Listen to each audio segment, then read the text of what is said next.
The stillness between the tides. Elias Thorne wasn't the kind of private investigator you found in glossy phone directories. His office was a cramped room above a perpetually damp pub in Hull, smelling faintly of stale beer and desperation.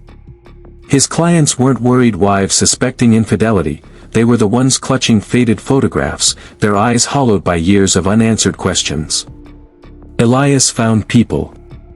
More specifically, he found the lost, those swallowed by circumstance, by choice, or by something far stranger. His reputation, whispered in hushed tones in certain circles, was built on venturing where official searches ended, drawn by the siren call of the truly inexplicable. He was a magnet for cases filed under misadventure or simply vanished.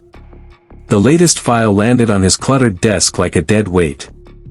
Not one, but 3 missing persons cases, spanning 5 years, all linked by a single, chilling common denominator, the Saltmarsh Point Nature Reserve, a sprawling, notoriously treacherous expanse of tidal flats, brackish creeks, and whispering reeds on the East Yorkshire coast. The first was Dr. Aris Thorne, no relation, a cruel irony Elias hadn't missed, a respected ornithologist, vanished 3 years prior. His high-spec binoculars and detailed notebook were found neatly placed on a crumbling seawall, the last entry describing an unusual congregation of wading birds behaving erratically. No tracks, no struggle. Just gone, between one tide and the next. 2 years later, Clara Holloway, a young artist seeking inspiration in the desolate beauty of the marsh, disappeared. Her easel stood sentinel on a small hummock overlooking the grey expanse, a half-finished canvas depicting swirling, abstract shapes that seemed to writhe under the muted coastal light. Her fiancé reported she'd become obsessed with capturing that sound of the place, the stillness between the tides. The most recent was barely 6 months ago, Ben Carter, a troubled teenager known for risky explorations. His friends dared him to spend a night alone near the old, dilapidated watchtower deep within the reserve. He'd live-streamed the first hour, full of bravado, complaining about the biting wind and the unsettling quiet. Then, abruptly, silence. His phone was found the next day, battery dead, near a stagnant pool choked with algae. 3 people, different lives, same vanishing point. The official police investigations, hampered by the shifting landscape and the relentless tides that erased all evidence, had stalled. Drowning was the presumed cause, bodies likely swept out to sea. But the families didn't believe it. There was a wrongness to it, a lack of closure that festered. That's where Elias came in. He drove his battered Land Rover towards the coast, the sky overhead the color of bruised plums. The air grew thick with the smell of salt and decay as he neared Saltmarsh Point. He met retired Chief Inspector Davies, the man who'd initially recommended him to the families, at a windswept cafe overlooking the forbidding grey-green panorama. "It's a hungry place, Elias," Davies said, stirring his lukewarm tea. His face was etched with the frustration of the unsolved cases. "Eats evidence, eats hope. We searched for weeks each time. Dogs lost the scent within yards of the last known locations. The tides, they scour everything clean. Or hide things deeper. Any local legends? Anything unusual the reports didn't capture?" Elias asked, nursing a black coffee. His eyes, sharp and accustomed to seeing beneath surfaces, scanned the vast, empty-seeming marshland. Davies hesitated. "Locals, they're a tight-lipped bunch. Mostly fishermen and old families who've been here for generations. They call it the Grey Mother. Say she takes people sometimes. Especially those who listen too hard, or look too closely." He shrugged dismissively, but his eyes held a flicker of something else. "Folklore. Ghost stories to scare kids away from the dangerous channels. What about Carter's live stream? Anything useful? Just him being an idiot teenager, mostly. Complaining about the cold, the silence. Then, well, the last few seconds before it cut out are odd. The wind seems to die completely. You can hear something, faint. Like whispering, almost. But distorted. And then static. Elias spent the rest of the day poring over maps, tidal charts, and the case files Davies had provided. He noted the locations where the belongings were found. Dr. Thorne near the seawall on the northern edge. Clara Holloway on a central hummock known as Waiter's Rest. Ben Carter near the sunken watchtower further south.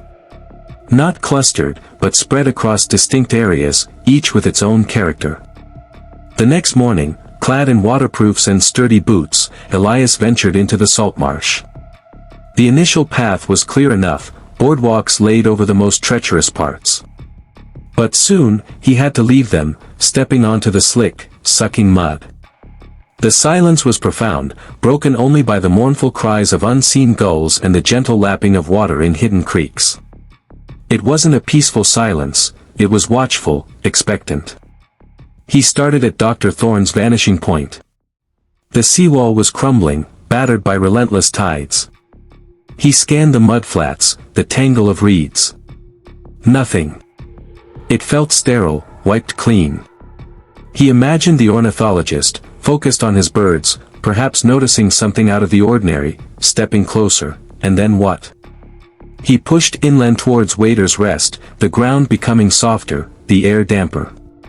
The hummock rose slightly from the surrounding flats, offering a panoramic view. Clara Holloway's easel might have stood right here. Elias closed his eyes, trying to imagine what she saw, what she heard. He focused on the silence Davies mentioned, the stillness between the tides. And then he heard it. Faint, at the very edge of perception. Not wind, not water. A sibilant whispering, seeming to come from everywhere and nowhere at once. It wasn't words, more like the suggestion of words, sliding just beneath comprehension. It tickled his ears, raising the hairs on his neck. He strained to listen, a primal curiosity warring with a sudden, inexplicable dread. The sound seemed to probe, to search for a resonance within him. For a moment, he thought he heard his own name, spoken in a voice long dead. He shook his head violently, the illusion shattering. Just the wind, he told himself, the acoustics of the marsh playing tricks. But the feeling of being watched intensified. He felt exposed on the hummock. He pressed on towards the sunken watchtower, the most remote location. The journey took hours, navigating treacherous channels, the mud sometimes threatening to pull his boots off. The landscape grew more desolate, the reeds taller, the water darker. The watchtower loomed ahead, a skeletal finger pointing at the oppressive sky. It listed heavily, half submerged in brackish water, its windows like vacant eyes. This was where Ben Carter had vanished. Elias circled the structure, his boots sinking deep into the sludge. The air here felt heavy, stagnant. He found the spot where the phone was discovered, a patch of slightly firmer ground near a pool thick with unnaturally green algae. As he knelt, examining the ground, the whispering returned. Louder this time. Closer. It wasn't just random sounds now. It felt, directed. Fragments of thoughts, echoes of fears seemed to snag on the edges of the whispers. He heard the desperate edge in Ben Carter's voice from the live stream, Clara's murmured frustrations about her art, Dr. Thorne's academic curiosity turning into something else. And beneath it all, a deeper, older current of sound, a cold, patient hunger. He noticed something glinting in the murky water near the base of the tower. Wading carefully into the icy pool, ignoring the repulsive slime clinging to his trousers, he reached down. His fingers closed around a small, tarnished object. He pulled it out. A silver locket, intricately engraved with initials, C.H. Clara Holloway's. Why was it here, miles from where her easel was found? Had she wandered this far?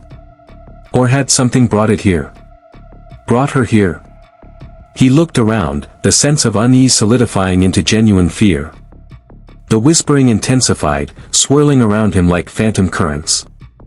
It wasn't just sounds anymore, he felt it pressing against his mind, trying to find purchase. It whispered of failures, of people he couldn't save, of the gnawing loneliness that defined his life.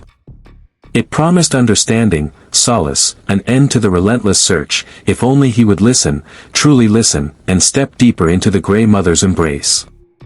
Stay, it seemed to sigh. Rest. Be still. His breath hitched. This wasn't just a place where people got lost or drowned. This place was active. Predatory. It used the silence, the isolation, the landscape itself as weapons. It lured people, perhaps amplifying their obsessions, their vulnerabilities, drawing them further in until the tide, or the marsh, or the whispering itself, claimed them. He looked back at the watchtower. An idea sparked, cold and desperate. Carter's phone. Davy said the battery was dead.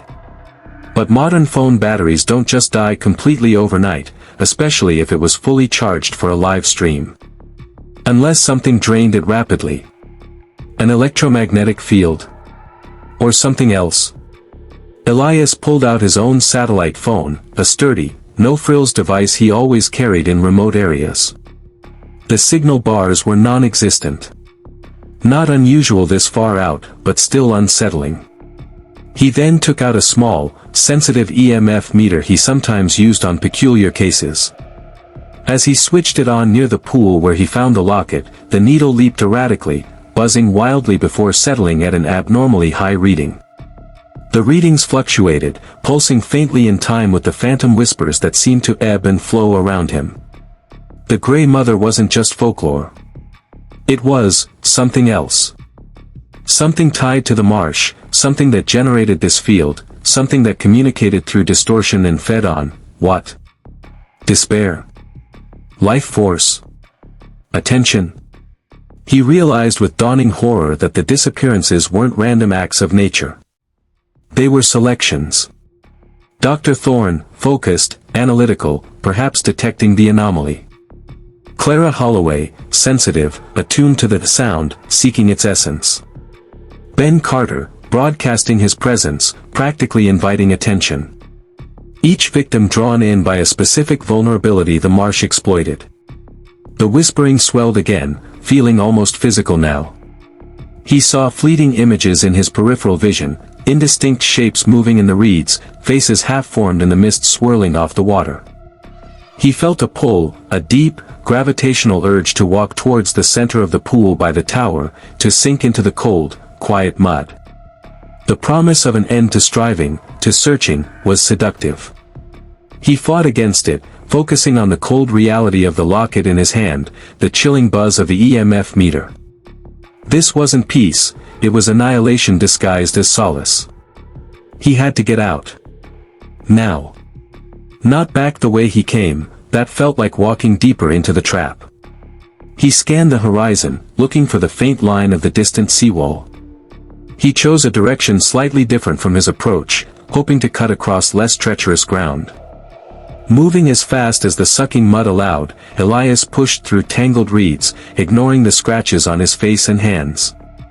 The whispering followed, sometimes fading, sometimes surging, a relentless psychic pressure. He stumbled, falling hard onto a patch of strangely firm sand. Catching his breath, he noticed peculiar patterns etched into the sand, almost like circuitry, radiating outwards from a central point obscured by water. They looked ancient, yet somehow unnatural. Before he could examine them further, a surge in the whispering, sharper and more malicious, forced him to scramble up and keep moving. Hours later, exhausted, mud-caked, and deeply shaken, Elias Thorne stumbled back onto the main coastal path, the sound of the road a welcome intrusion. He didn't look back. The sun was beginning to set, painting the sky in bloody hues, but the saltmarsh behind him remained a realm of perpetual gray. He met Davies back at the cafe, the fluorescent lights unnaturally bright after the gloom of the marsh. He placed the locket on the table. Clara Holloway's, Elias said, his voice hoarse. Found it near the sunken watchtower. Along with EMF readings that are off the charts and something else. He tried to explain the whispering, the feeling of being probed, lured. He described the sense of an active, malevolent intelligence tied to the place itself. Davies listened patiently, his expression shifting from skepticism to deep unease. So, you're saying, the marsh itself? Or something in it? Something ancient, maybe not even biological in a way we understand. It uses disorientation, psychological manipulation, maybe even localized energy fields to draw people in, confuse them, drain them. The bodies? Maybe they're never found because they're absorbed. Or hidden somewhere the tides can't reach. Or maybe becoming part of the marsh itself is the point. Elias shivered, despite the warmth of the cafe. The Grey Mother isn't a ghost story, Davies. It's a warning. There would be no neat conclusion. No perpetrator to arrest. The official reports would likely remain unchanged: misadventure, probable drowning. But Elias knew the truth, or at least a terrifying glimpse of it. Saltmarsh Point wasn't just a place on a map, it was a predator, wearing the landscape like camouflage, whispering invitations to the lost and the searching. As he drove away, leaving the brooding coastline behind, Elias couldn't shake the feeling of the marsh clinging to him. He glanced in the rearview mirror, half expecting to see the gray expanse filling the horizon. The road ahead was dark, but it was the silence that unnerved him most. He kept straining his ears, listening for the faint, sibilant sound just beneath the engine's hum, the stillness between the heartbeats, wondering if the Grey Mother's whisper, once heard, ever truly faded. He had found what happened to the missing, but in doing so, he feared a part of him had become lost there too, forever listening in the quiet places.